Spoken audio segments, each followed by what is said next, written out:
Hi, I'm Dan, and in this video, I will discuss how Ghost of Tsushima has improved the open world formula.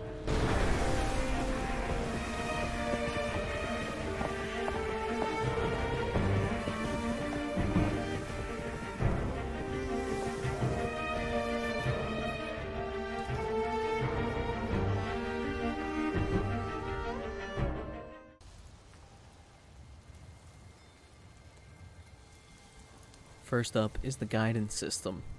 The game leads the player to their objective through use of the environment.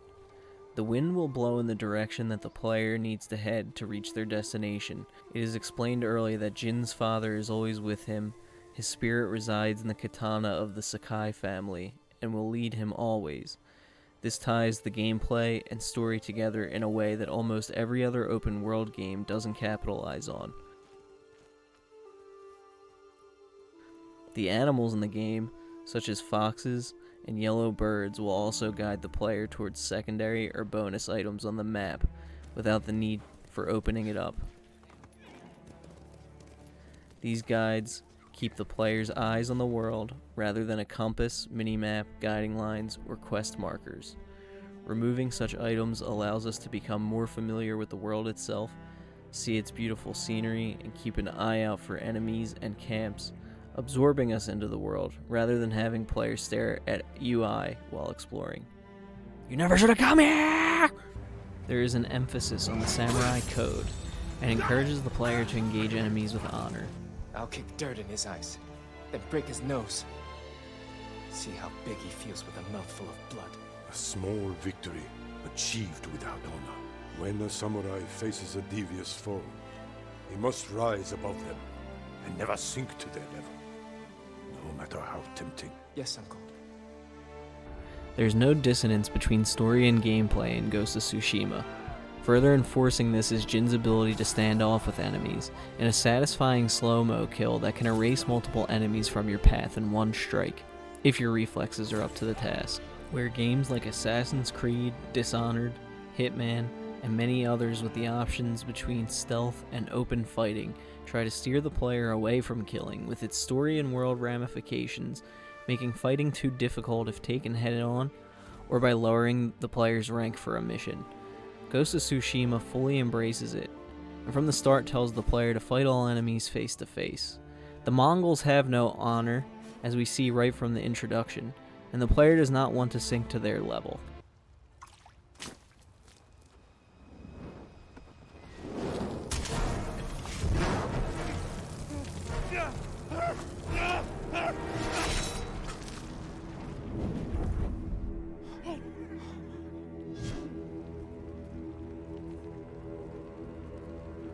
Samurai!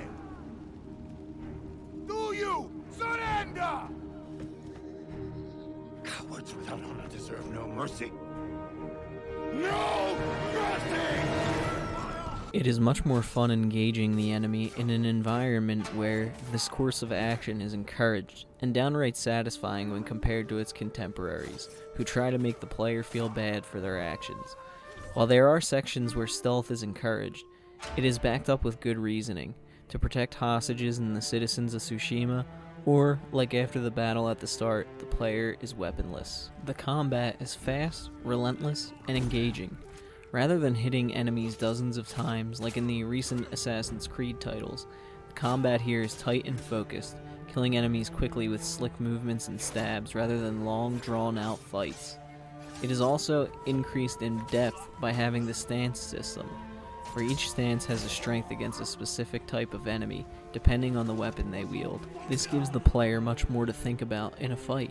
The player needs to recognize which stance to enter, and switch fluidly between these stances, while also parrying and dodging enemy attacks, breaking enemy defenses, and avoiding enemy arrows. It is made extremely simple to switch between stances quickly, as the battle slows when selecting, and it is only a matter of a pull of the right trigger to open the stance menu. The player can also parry and dodge enemy attacks, which the developers at Sucker Punch have nailed the feel of, giving great satisfaction when perfectly nailing a block or a swift dodge of an enemy attack, and then immediately jumping into the counterattack. If approached by multiple enemies, there is no sense of being overwhelmed, as the player always has the tools on hand to strike them down with the honor of a samurai.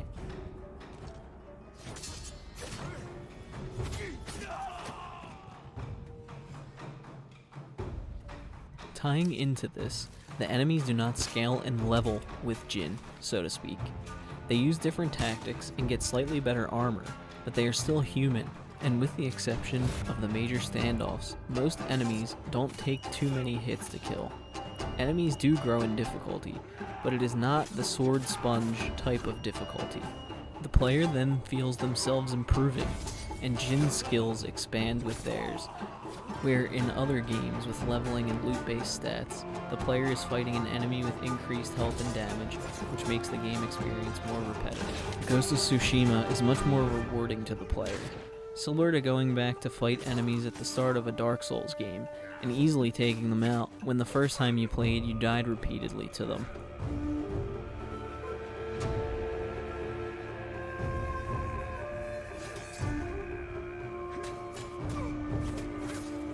In this video, we took a look at the navigation system, the combat, and its harmony with the story, and the growth of Jin, the player, and enemies simultaneously in Ghost of Tsushima.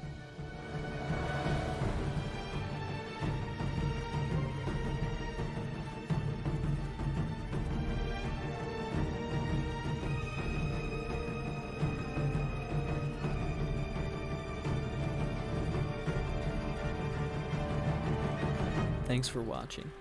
If you enjoyed this video or found it informative, please subscribe and stop by on Twitch, where I stream frequently and discuss video games while I play. Just play the flute. Jam it out.